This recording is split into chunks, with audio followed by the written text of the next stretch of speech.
Hello all, here today to talk to you about the second part of this sugar conversation. If you remember in the last video, we talked about all the sugar that's in our diet and how it actually causes inflammation inside the artery.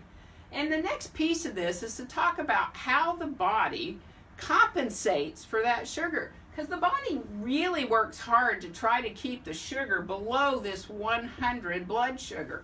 And it does it, if you remember, with insulin and taking the insulin and storing it into fat. Well, what's very interesting is if we look at over time, this being year 1 and this year being year 15, people's sugars levels in their blood stays relatively under control. But one of the things we're watching is that over the course of this 15 years, insulin levels skyrocket.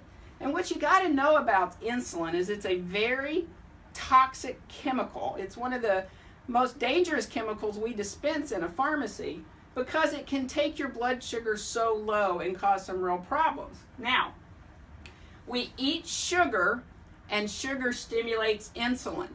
Fat and protein, for the most part, does not have as big of an insulin response as sugar does. And 10,000 years ago, our ancestors would come across a little bit of sugar in the form of a berry or ripened fruit, and they would store this insulin or create the insulin, store it into fat, and they would have the fat for this lean, long winter. Well, we eat more sugar by noon than our ancestors might have had in a week. And we create insulin every time we eat sugar. One of the first symptoms I see of insulin going up, believe it or not, is weight gain. So weight gain can be one of the first symptoms of the body trying to compensate and correct this high sugar that we're getting in our diet, and by creating the insulin and storing it into fat.